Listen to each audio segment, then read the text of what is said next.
छड़ी के पिछला भाग में हम गईले रहनी ले आइला गवना सैया छोटबा खेलवना अभी लइका बानी असुते के पड़ी अलगा कोई के बिछौना अभी लइका बानी हम ना सुते मल के नौ से गाई ना से निकलो ना निकलो जल्दी निकलो बाहरवा हो मिले खातिर आइल तोहर गाँव के लभरवा हो मिले खातिर आइल तोहर नैहर के लभरवा हो हंस गाओ हंस से हमरे पर हाँ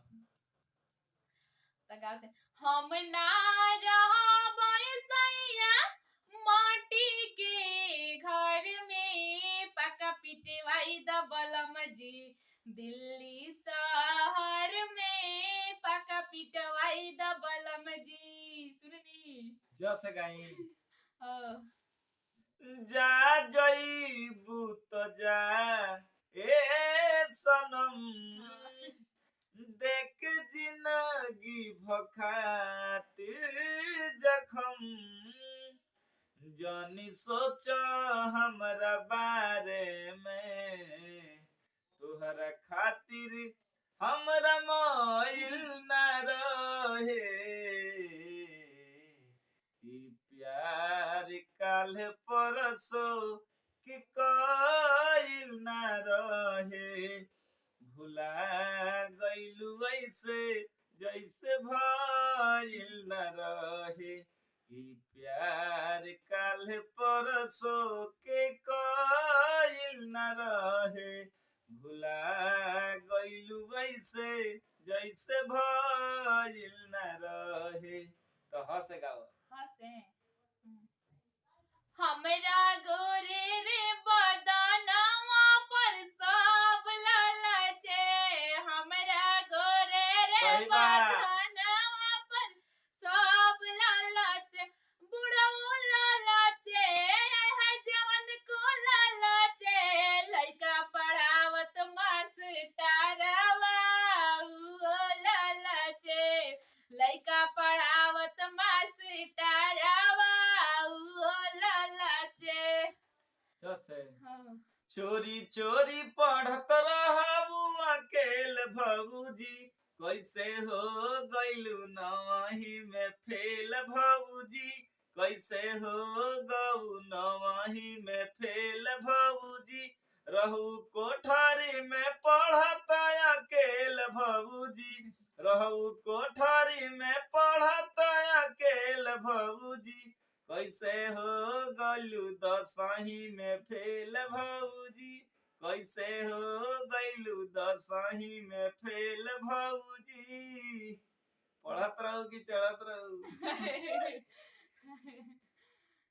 जैसे जैसे सुनाओ जाता बाहर नहीं मिली नीमन खानावा चटनिया तानी चाटली ए हो मोर सजना जी चटनिया तानी चाटली ए हो मोर बालमा जी छुछाई बनई राजा छुछाई तू खाइब घरवा के दाल रोटी कतौ न पइब चटनिया तानी चाटली ए हो मोर बालमा जी जैसे जब से नैना लड़ल बात आगे बढ़ल जब से नैना लड़ल बात आगे बढ़ल रोज अखिया रहेला इंतजार में दिल भइल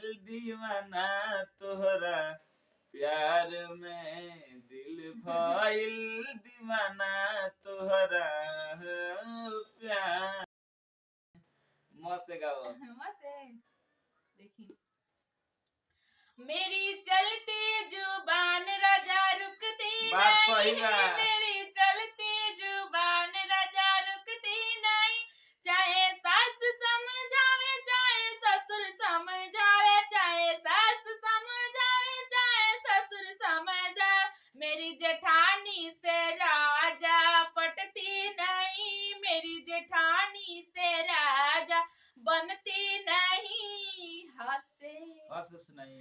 जी हाय रे वो ठलाली, हाय रे कजरा, जान मारे तोहरो टोपी से घघराए गोरी।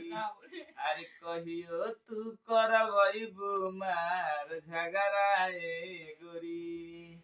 अरे कहियो तू करबई बुमार झगड़ाए गोरी। रस सुनाओ। रस है।